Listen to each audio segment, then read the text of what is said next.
Yes, sir. It's beginning to look a lot like Christmas.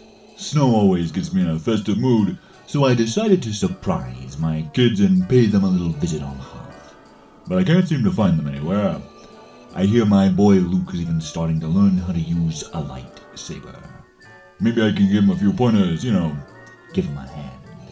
But since it's the first day of December, Christmas is just around the corner, and all of us here at Vader Reviews hope you had a wonderful Thanksgiving with your families. So let's get into the spirit of the season as I review Jingle All The Way. Directed by Brian Levant and released by 20th Century Fox on November 16, 1996. The film's premiere was held at the Mall of America in Bloomington and made $129 million worldwide. Now that's a whole lot of Christmas cheer. But this was almost a very different movie. Tim Allen, the man who basically owned family movies in the 90s, was originally considered for the lead role of Howard Langston. And producer Christopher Columbus... Wait, how old is this movie? What? There's another Chris Columbus? Oh, anyway, he wanted Joe Pesci to play the unstable mailman Myron Larrabee. The roles eventually went to Conan the Destroyer, Arnold Schwarzenegger, and stand-up comedian Sinbad, respectively. Sinbad improvised most of his dialogue in the film, requiring Schwarzenegger to do the same in their scenes together. Rounding out the cast, we have discount Jamie Lee Curtis Rita Wilson playing Arnie's wife Liz, Anakin Skywalker himself, Jake Lloyd playing their son Jamie, and comedian Phil Hartman playing their pervy next-door neighbor Ted. Man, I was pretty cute back in those days, but is it any wonder I turned into an evil cyborg with the Terminator as my dad?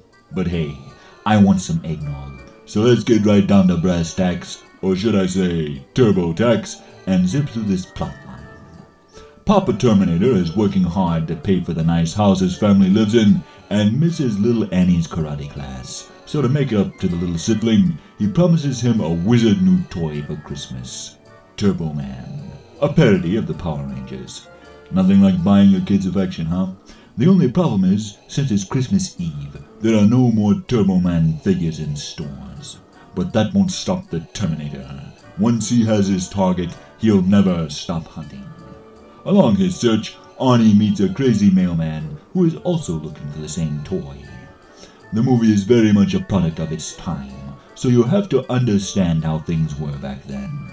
You see, kids, a long time ago, in a galaxy far, far away, we didn't have cell phones or online shopping. So you had to actually go to stores, and if the toy your kid wanted wasn't on the shelf, they didn't get it that year. If you're a 90s kid, you'll probably remember stores always had the unlikable side characters, but not the hero you wanted. Shelves were full of Bushwood and Goslin, but you could never find Darkwing Duck. Like in recent years, how there are millions of General Hux and Rose Ticos. Ah yes, Hux and Tico, the Bushwood and Goslin of Star Wars toys. When this film was released in 1996, Tickle Me Elmo was the hottest Christmas toy of the year, and parents mobbed the stores like the film, sometimes becoming violent. Because hey, nothing says Christmas like braining an old lady so you can get your grubby mitts on a Tickle Me Elmo, right? You also have to understand, at the time, the novelty of seeing an action star like Schwarzenegger in a comedy was a lot funnier. Although it did mark his fourth appearance, starring in a comedy following Twins in 1988, Kindergarten Cop in 1990, and Junior in 1994. Back to the movie. After a free-for-all searching in vain for Turbo Man, the Governor meets a shady mall Santa played by Jim Belushi, who takes him to a Santa sweatshop full of black market items. But they're not the toys he's looking for. He should go about his business and move on. When he finds his son's prize is damaged, the fraudulent Father Christmas won't refund Arnie's $300, leading to an all-out brawl, including a brief fight with WWE's The Big Show before the cops bust in and put the kibosh on their whole naughty operation. And since Terminators are infiltration units that can disguise themselves as anyone, Arnie impersonates an officer and makes a clean getaway. The whole film is full of laughs, a true comedy of errors as Howard goes from one crazy situation to the next, frantically searching for a gift for his son. at one point even punching a reindeer in the face, as a nice little homage to 1982's Conan the Barbarian, where he actually punched a camel in the face for real. The finale of the film takes place at the Wintertainment Parade, where the sleazy neighbor Ted tries to put the moves on Arnie's wife. She finally decks his halls, but let's be honest here, it took her way too long to do this. The parade was filmed in May at Universal Studios on their New York City set, with 1,500 extras. Arnie tries to keep his promise and meet his family at the parade, but he's mistaken for the actor for the Turbo Man float. And wouldn't you know it, he gets to choose one lucky kid from the crowd to give a limited edition Turbo Man action figure to. And just when everything seems to finally be working out, the crazy mailman Myron shows up and tries to steal the toy. But little Anakin puts his karate training to good use and gets in the holiday spirit, giving the malevolent mailman a real nutcracker. Christmas is saved, and like most kids' movies, we learn the most important thing in life is family.